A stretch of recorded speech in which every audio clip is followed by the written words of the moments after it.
বায়ু, পেশাব, পায়খানা আসলে হলে অজু ভেঙে যায়। আলী ইবনে তালক রাদিয়াল্লাহু তাআলা আনহু বলেন, রাসূল সাল্লাল্লাহু আলাইহি ওয়াসাল্লাম বলেছেন, মান ফাসা ফালইয়াতাওয়াদ্দা। কারো যদি শব্দবিহীন বায়ু আসে তাহলে সে যেন অজু করে। কারো যদি শব্দবিহীন বায়ু আসে তাহলে সে যেন অজু করে।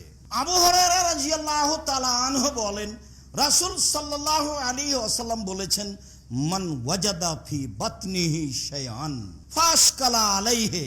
সে পেশাব, পায়খানা, বায়ু, পেটে কিছু অনুভব করলো, তার উপরে সন্দেহ চেপে গেল, কি হলো, কিছু কি ঘটলো, পেশাব, পায়খানা, বায়ু কিছু কি ঘটলো, ফালা ইয়াখরুজান্না মিনাল মসজিদ।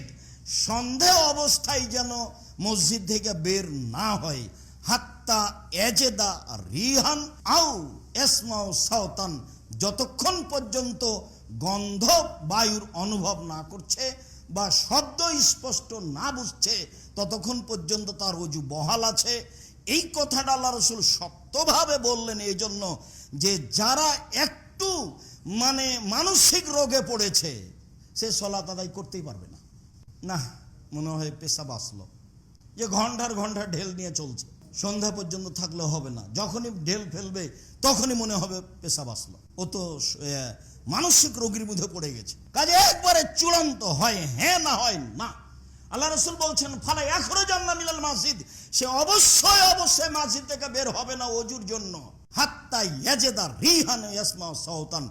নগদ বায়ুর গন্ধ বুঝতে হবে, নগদ তাকে শব্দ কানে শুনতে হবে, নগদ কিছু নেই, বাকি নিয়ে কোনো আলোচনা নেই, যা আছে আছে। শয়তান যা, সর সর, শয়তান যা। আচ্ছা, আমার ওযু নেই তো নেই, আমি সালাত আদায় করব। যা, আমার সালাত হবে না, তুই এখান থেকে সর। মনে বলতে হবে আপনাকে বিপদে ফেলেছে। এগুলি হচ্ছে অজু ভেঙে যাওয়ার কারণ। আরো আছে।